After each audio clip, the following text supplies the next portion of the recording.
Bonjour, dans cette vidéo on va essayer de passer à l'assemblage des deux éléments créés qui sont la vis M12 et l'écrou M12.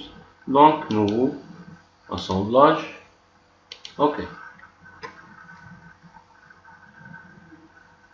Donc il faut attendre juste que le logiciel SolidWorks prépare l'environnement. Donc il donne l'outil de parcourir pour trouver les éléments à assembler. Donc je vais ramener la vis M12 en premier. Donc toujours la première pièce à ramener en première position, toujours elle va être fixe par rapport au logiciel SolidWorks. Donc la deuxième étape c'est l'insertion du deuxième composant, dans notre cas c'est l'écrou M12. Ok, je vais la mettre ici. Maintenant, pour réaliser l'assemblage, on est obligé de définir plusieurs relations. Donc la première relation à définir, donc c'est les deux éléments sans coaxiaux. Donc je vais choisir une arête circulaire, que ce soit cette arête, et une autre arête circulaire, donc je vais prendre celle-ci. Ok, donc il donne la possibilité de réaliser donc une contrainte coaxiale et je vais valider OK. Maintenant, vous pouvez voir que l'écrou a la possibilité de passer à travers l'élément, donc je suis obligé de fixer la distance. Donc, je vais passer à un autre outil dans les contraintes avancées qui est le déplacement. Donc, je vais cliquer sur l'outil de déplacement. Donc, je vais choisir cette surface, par exemple, avec cette surface. Et je vais dire que le déplacement va aller de 0 mm, donc le premier point de contact, jusqu'à le dernier point, donc c'est les 30 tours fois 1,75, donc c'est 52,5 mm. Et je vais valider. OK.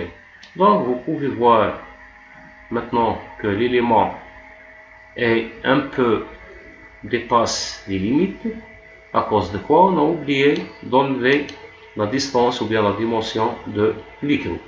Dans ce cas, j'ai la possibilité de modifier cette contrainte. Au lieu de prendre 52,50, je vais éliminer la hauteur de cet écrou, donc je vais prendre 42,5 et je peux valider.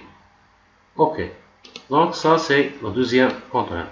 Donc vous pouvez voir qu'il peut s'arrêter dans cette position. Donc ça c'est parmi les outils qui vont faciliter la tâche sur SolidWorks. Donc il me reste la dernière contrainte à ajouter, c'est la contrainte mécanique, qui est la relation entre la vis et l'écrou sous forme d'une relation hélicoïdale. Donc je vais cliquer sur hélicoïdale et je vais définir une chose que la distance par révolution égale au pas, donc c'est 1,75. Donc ça c'est pour la fixation de pas. Ensuite je vais aller sur les surfaces qui vont avoir la relation hélicoïdale. Donc je vais choisir deux surfaces, que soit la première cette limite de chanfreinage et la deuxième le chanfreinage de l'écrou qui se trouve dans cette position. Je vais valider.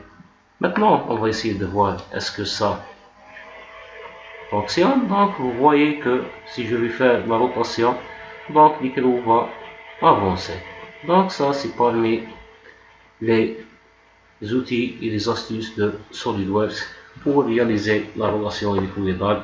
Donc je peux voir ici que le mouvement est un peu réel par rapport au cas schématique qu'on va donner dans notre vidéo pour expliquer donc la représentation schématique de fibrage et de taraudage sur SolidWorks.